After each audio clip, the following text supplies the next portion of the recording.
material perdido es tan amplio que puede abarcar fácilmente todos los medios de entretenimiento que podamos conocer. Boom, boom, hace mi corazoncito. Boom, boom, boom, cuando veo a Mundialito.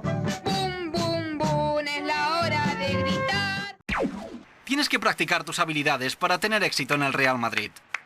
El pueblo argentino es de Boca. Y el pueblo jamás se equivoca. Por eso nuestros ídolos no son uruguayos ni chilenos. Los bolivianos devolverán a Boston la pasión por el juego más popular del mundo. Wow, we are witnessing tonight a modern tragedy.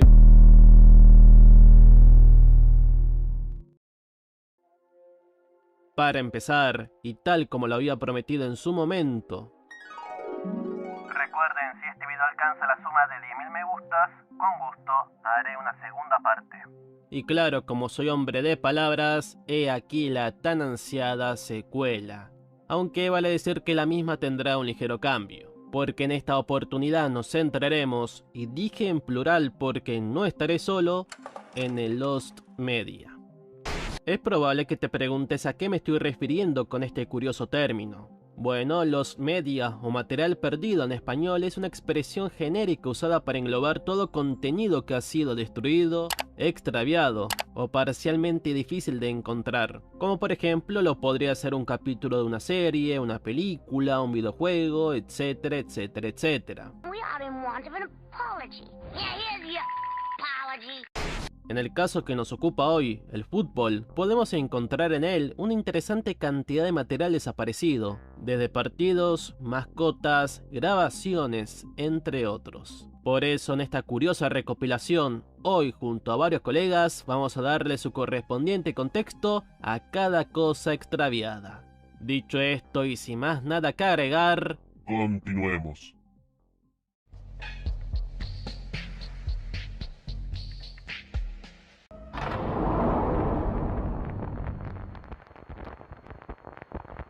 En un principio, la Copa América 2020 iba a ser organizada en conjunto por Argentina y Colombia. Sin embargo, el torneo no se pudo llevar a cabo en ese mismo año debido a la crisis sanitaria. En 2021, todo indicaba que la competencia se iba a realizar, pero diversos problemas de índole social en el país cafetero y sanitario en su barrio platense provocaron que la máxima entidad del fútbol sudamericano, es decir, la Conmebol, le diera la sede a Brasil. Esta determinación provocó que toda la comercialización que tenían ambas sedes quedara totalmente inservible. Como por ejemplo el caso del álbum Panini. El único sobreviviente de esta limpieza fue la mascota, Pibe. Probablemente resistió todo este aluvión porque la edición de Brasil se tuvo que hacer a las carreras. O si no, quién sabe qué le hubiera pasado al pobre perrito.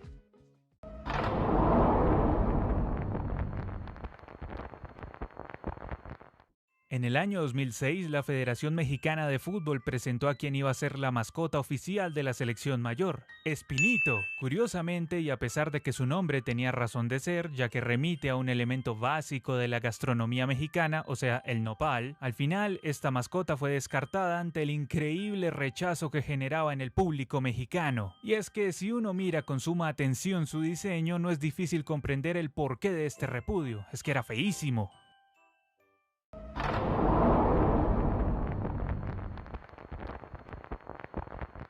Previo al Mundial de Rusia 2018, el canal deportivo argentino Teis Sports sacó una publicidad en la que una voz en off se dirige al presidente ruso Vladimir Putin y le recuerda su política contra los gays. Mientras esto pasa, se utilizan frases e imágenes alusivas al amor entre hombres dentro del contexto futbolístico.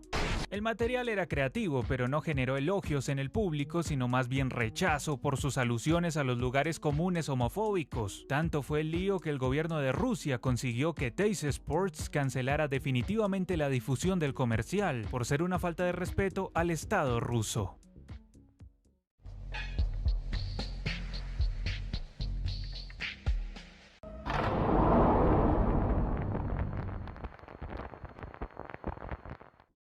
Fue un partido amistoso que se jugó a puerta cerrada en el Campín de Bogotá, donde la selección Colombia derrotó 7-1 a su similar de Guyana. Este partido sirvió como preparación al conjunto cafetero para el partido frente a Perú por las eliminatorias rumbo a Brasil 2014.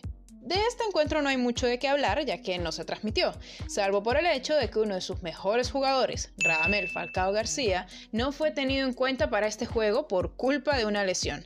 Aún así, Colombia destrozó al pobre Guyana.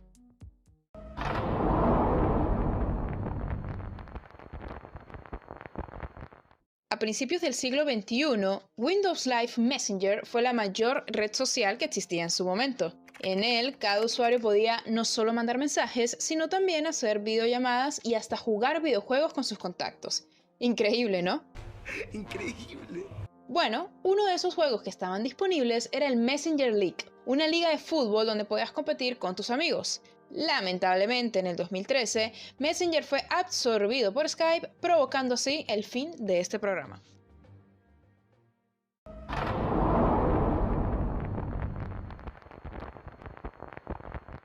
Al principio, la cuarta edición de la Copa Mundial Femenina de Fútbol iba a disputarse en el país asiático.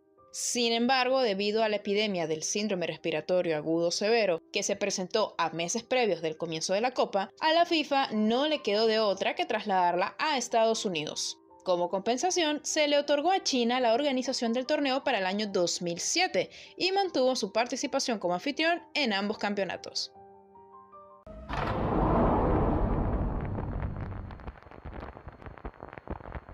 Sí, aunque no lo creas, existió un videojuego oficial del gigante europeo. El mismo se lanzó para las consolas PlayStation 2, Wii, PSP y PC, pero como podrás imaginar, no llamó mucho la atención y vendió muy pocas copias. Pero lo más curioso es el caso de un port de este mismo título que se lanzó para Nintendo DS. Lamentablemente, este es tan raro de encontrar en su versión que se pensó por un momento que había sido cancelado. Pero no, sí existe.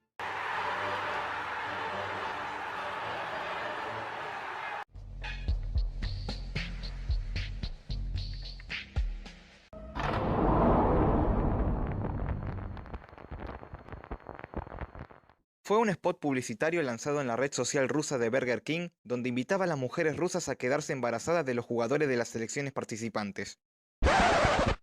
¿Qué?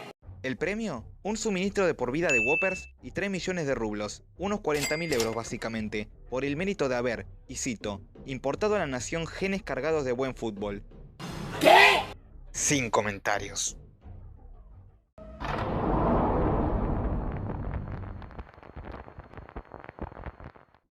¿Te acordás de las mascotas del Mundial 2002? Bueno, yo no, porque eran soporíferos. ¡Sos un hijo de puta! De todas maneras, en su momento la FIFA le tenía tanta expectativa a estos seres bizarros que para patrocinarlos les pagaron a una productora para que hiciera una serie animada sobre ellos. Sí, aunque no lo creas. No, te digo, ni me sorprende. Bueno, el asunto con este caso es que existe un doblaje latino perdido. El mismo se sabe que fue realizado en Colombia, pero no hay un solo fragmento de ello. Esferis cuenta con todos los adelantos tecnológicos y una cautivante historia que seguro llevará a convertirla en el éxito de la temporada. No.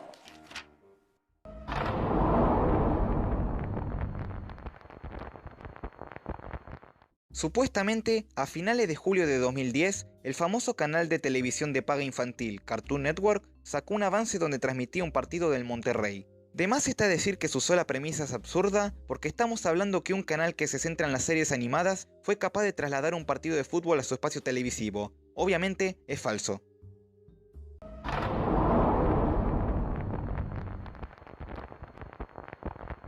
En el año 2012, la Juventus sacó una camiseta donde la vecchia señora presumía de haber ganado 30 scudettos con sus 3 estrellas doradas. Para todos aquellos que no siguen a la Serie A, cada vez que un equipo logra sumar 10 scudettos, se puede poner encima de su escudo una estrella. Ahora bien, había un problema, o mejor dicho, dos con este asunto. En primer lugar, la liga italiana solo le reconocía 28 scudettos a la Juve. Esto es debido a que después del escándalo del Calciopoli, al equipo de Turín se le fue retirado 2 scudettos por haber cometido fraude deportivo. El segundo es que, tal como lo dije al principio, Juventus sacó una camiseta, pero no Nike, su sponsor de aquel entonces. Por esto, la Juve fue sancionada y tuvo que retirar la camiseta y de paso pagar una multa a la empresa de la pipa por haber violado el contrato de sponsorización.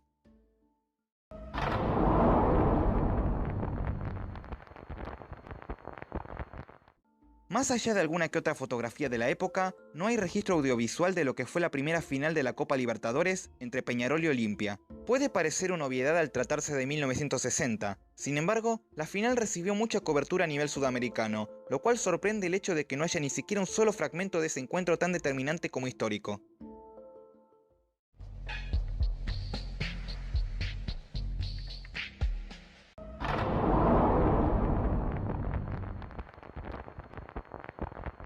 El 14 de octubre del 2014 tuvo lugar en el Estadio Partizan de Belgrado, Serbia, el partido clasificatorio para la Eurocopa de Francia 2016 que enfrentó a las selecciones de Serbia y Albania.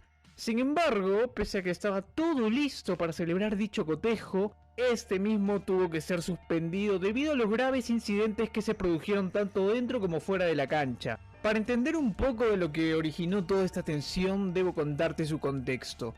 En Europa existen conflictos territoriales en ciertos países. Para evitar estos incidentes, la UEFA determina que varias selecciones no quedasen encuadradas en un mismo grupo. Sin embargo, las selecciones balcánicas fueron una excepción al no haber existido un conflicto bélico entre ambos países, a pesar de la cuestión de Kosovo que culminó en el consecuente conflicto de 1998. Como notarás, esto fue un craso error. Del partido en la actualidad quedan pocas grabaciones de la transmisión televisiva, posiblemente para desalentar la tensión entre ambos países.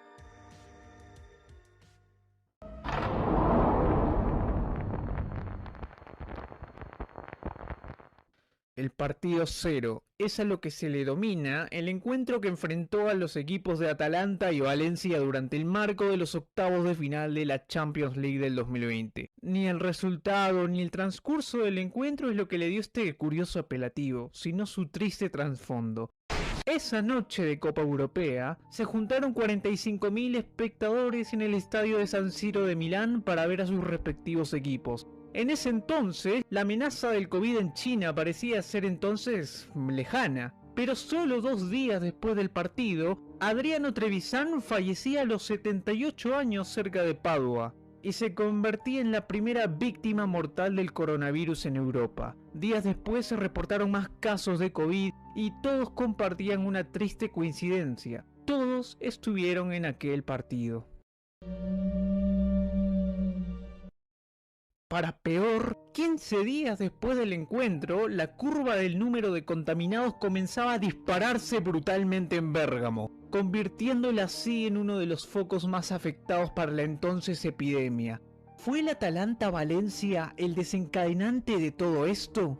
Varios expertos de la materia y la propia OMS creen que pudo haber sido el responsable de la expansión de la enfermedad en el viejo continente.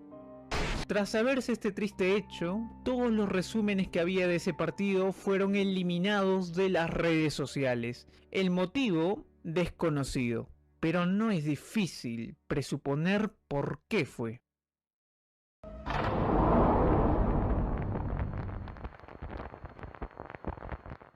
Tal como su nombre lo indica, es todo aquel contenido comerciable que quedó sin valor tras la negativa o expulsión de una sede mundialista como organizador del evento.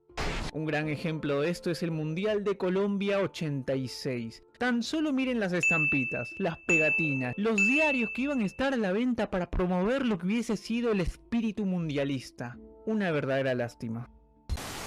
A Colombia no le gusta hacer las cosas grandes y hoy en día vale mucho dinero conseguir la sede para un país.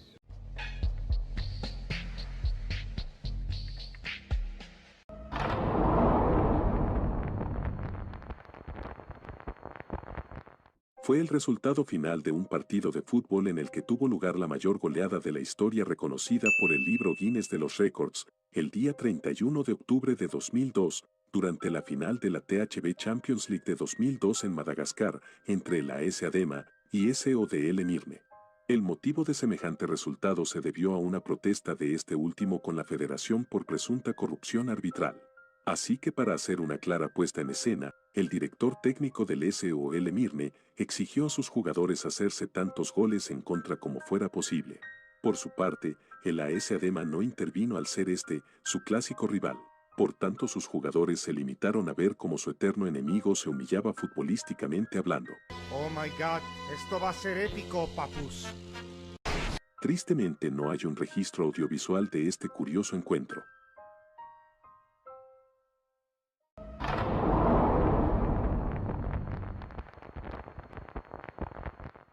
Aunque no lo creas, el primer partido de la Copa Mundial de Estados Unidos 94 no se transmitió en suelo estadounidense. ¿El motivo? Simple, la cadena nacional prefirió transmitir la persecución del famoso actor O.J. Simpson tras haber sido acusado por la policía de Los Ángeles de asesinar a su ex esposa, Nicole Brown, y a Ronald Goldman, un camarero amigo de Nicole. Tal fue la repercusión que generó este lamentable hecho que la Copa quedó en buena parte relegada a un segundo plano.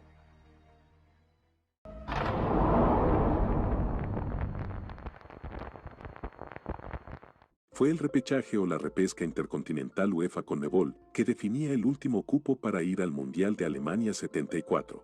El mismo fue jugado entre las selecciones de Chile y la Unión Soviética.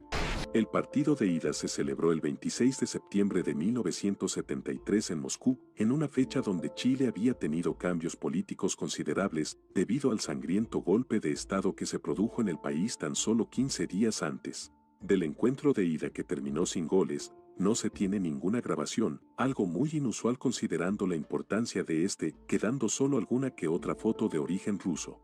El motivo de la no transmisión se debió a que las autoridades soviéticas prohibieron la entrada de periodistas y cámaras al estadio, probablemente para no grabar lo que podría haber sido un mal resultado para el local. Al final, Chile clasificaría al Mundial por walkover, cuando los soviéticos se negaron a ir al país sudamericano argumentando cuestiones morales.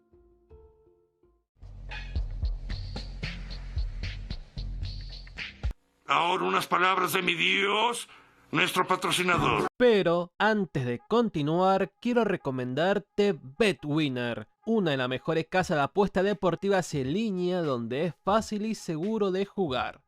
¿En serio? Sí, en serio. Por tal motivo te sugiero que ya empeces a seguirlo, ya que su registro es fácil y muy rápido. Joya. Mientras te enseño los pasos para ser parte de este gran sitio, te digo que si te registras ahora mismo, por medio del código promocional que te daré, vas a tener 130 € para el primer depósito. Así que te dejo este QR para que puedas escanearlo y acceder de forma rápida y segura. Después de esto, elegís, según tu preferencia, la mejor opción para jugar, si quieres ir hacia el lado de los casinos o del deporte. En mi caso, como me gustan los partidos, elegiré este. Después tendremos 4 formas diferentes para registrarnos. Yo elegiré la del teléfono, pero no te preocupes, puedes elegir el modo que más te guste. Luego de eso, pone tu país, mi código y listo, empezás a jugar. Simplemente elegís el partido de la competencia que más te guste, elegís una victoria de local, visitante o un empate y listo. Recuerden que existe una gran cantidad de métodos de pago para poder jugar y ganar. De resto, simplemente te queda disfrutar del partido.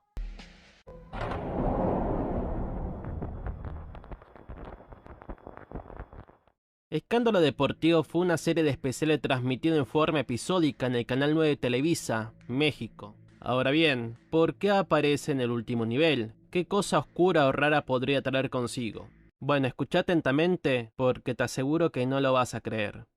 Este programa se centraba, al igual que un iceberg, en contarte todas las polémicas y grabaciones más turbias que podría haber en el mundo deportivo. Uno de los más recordados fue una recopilación de las muertes más impactantes de los deportistas.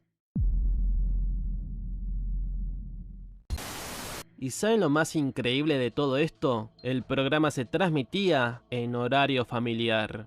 Es de entender por qué Escándalo Deportivo duró tan poco en la TV. ¿Cuántas infancias se perdieron?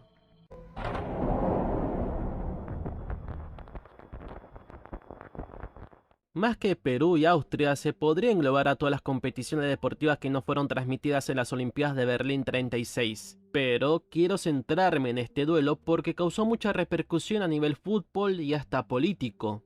Pero, ¿por qué? Simple, porque tras empatar a 2 en el tiempo regular, ambas selecciones tuvieron que ir a tiempo extra. Allí la selección peruana le metió 5 goles a su par austríaco, aunque 3 fueron anulados por supuesto fuera de juego. De todas maneras, la selección incaica clasificaba con este resultado de 4-2 a las semifinales. Sin embargo, las pocas horas después de finalizado el encuentro, Austria exigió una revancha argumentando que hinchas peruanos habían ingresado al campo de juego con el fin de agredirlos. Ante esto, el Comité Olímpico y la FIFA le dio la razón a Austria a pesar que no había forma de probar que tal osadía había ocurrido. Por tanto, anularon el resultado y reprogramaron el encuentro. Esta vez debía jugarse a puerta cerrada. ¿Por qué no te vas un poquito a la p***? No obstante, como te imaginarás, tal partido nunca se llegó a disputar porque simplemente Perú se retiró de los juegos en señal de protesta.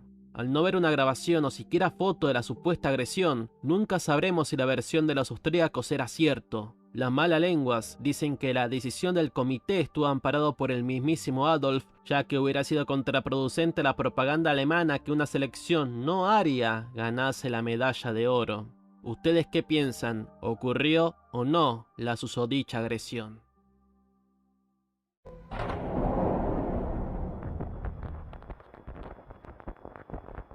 El 19 de diciembre de 1983 robaron en Río de Janeiro el trofeo de Jules Rimet, la primera Copa del Mundo. Desde entonces no volvió a aparecer nunca más, convirtiéndose así en uno de los mayores misterios de la historia del fútbol. Según la versión oficial, el trofeo, luego de ser robado, fue fundido en oro. Claro, la versión oficial. ¿Y qué hay de la extraoficial? Porque tiempo después, y tras morir en situaciones bastante raras, varios de los sospechosos, como así algunos de los testigos del caso, contaron que el robo fue un encargo de un coleccionista italiano, el cual había pagado $100.000 al grupo para llevar a cabo la operación, y que el trofeo sigue ahí, en alguna parte. De ser cierto esta versión, entonces el santo grial del fútbol descansa ya no en un museo, sino en la casa de algún coleccionista rodeado de otros tesoros. ¿Sabes qué? Creo que esta es mi mejor obra maestra. Ahora sí, gente, este video terminó. Si te gustó, ya sabes, dale me gusta y sigue mi canal para ver mucho más contenido. Por cierto, sigue mi cuenta secundaria NeroFC y mi espacio de Instagram por si te interesan. De resto, chau, hasta luego y como siempre digo, gente, cuídense.